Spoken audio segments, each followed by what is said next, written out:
یہ جو گرد اڑانے والی بات ہے، آندھی طوفان ہو جائے، اتنی مٹی اڑ جائے کہ ڈیبیٹ سٹارٹ ہو جائے، اوبیسلی اگر کوئی ایسی ایف آئی آر کرتی ہے تو رات کو 8 بجے کے شو میں، 10 بجے کے شو میں، آپ کے شو میں اخباروں کی زینت بنے گی، وہ سب کچھ ایک سوشل میڈیا کے اوپر ہر جگہ دس ول سٹارٹ گیٹنگ ڈسکسڈ۔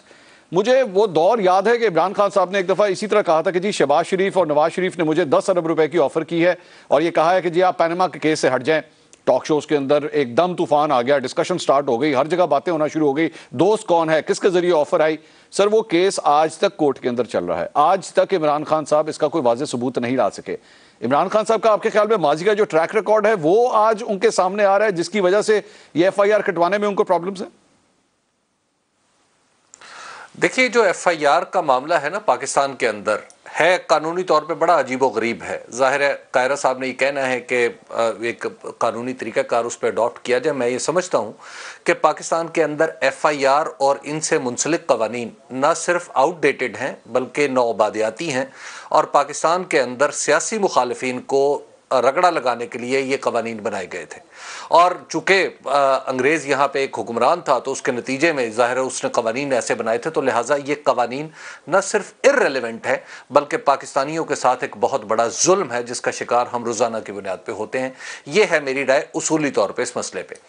جہاں تک آپ یہ جو عمران خان صاحب کی ایف آئی آر کا معاملہ ہے منصور صاحب، تو دیکھیے اس کے پیچھے ایک سیاست ہے اور اس کے آگے ایک سیاست کے امکانات ہیں۔ پیچھے سیاست یہ ہے کہ آپ کو یاد ہوگا کہ جناب ذوالفقار علی بھٹو شہید کے خلاف بھی ایک ایف آئی آر کٹی تھی، اور اس ایف آئی آر میں ان کا نام بھی ایک قتل بے 109 میں آیا تھا کہ یعنی انہوں نے اعانت مجرمانہ کی ہے یا انہوں نے حکم دیا ہے یا مشاورت میں شامل ہوئے۔ اس کے بعد ان کے دور میں یہ ایف آئی آر سیل ہو گئی اور بعد میں وہی ایف آئی آر ان کے خلاف استعمال ہوئی، اور اس کے بعد سے ہمیشہ سے ہم یہ چلن دیکھتے ہیں کہ ایف آئی آریں کسی نہ کسی طریقے سے جب درج ہو جاتی ہیں تو سند ہو جاتی ہے اور بوقت ضرورت یہ کام آتی ہیں۔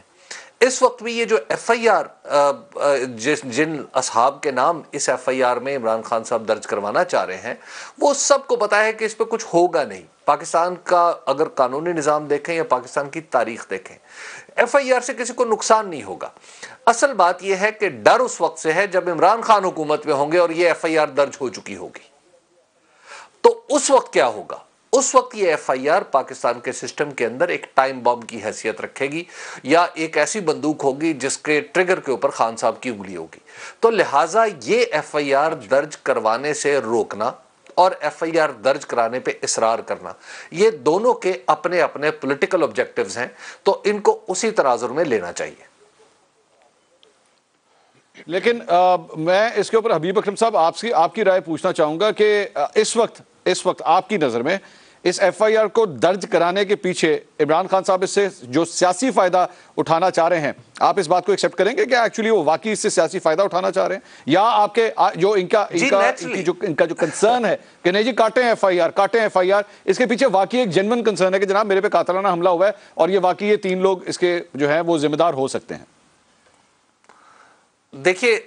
پاکستان کے آپ کو پتا ہے پالیٹکس تو گیون سسٹم کے اندر ہوتی ہے نا، گیون سیٹ آف رولز کے اندر ہوتی ہے، تو یس اگر ایف آئی آر سے کسی سیاستدان کو فائدہ پہنچ رہا ہے تو وہ کیوں نہیں اٹھائے گا؟ تو لہٰذا اس کا ایک سیاسی فائدہ بھی ہے، سسٹم کے اوپر ان کا دباؤ بڑھ جاتا ہے اور حکومت کے اوپر ان کا دباؤ بڑھ جاتا ہے، تو لہٰذا یہ ایف آئی آر کو ایک حربے کے طور پہ عمران خان صاحب استعمال کریں گے، اور وہ ایک سیاستدان ہے، انہیں استعمال اگر ان کے پاس موقع ہے تو وہ اس کو استعمال کریں گے، بالکل اسی طرح جیسے پاکستان میں اس سے پہلے استعمال ہوتی رہی۔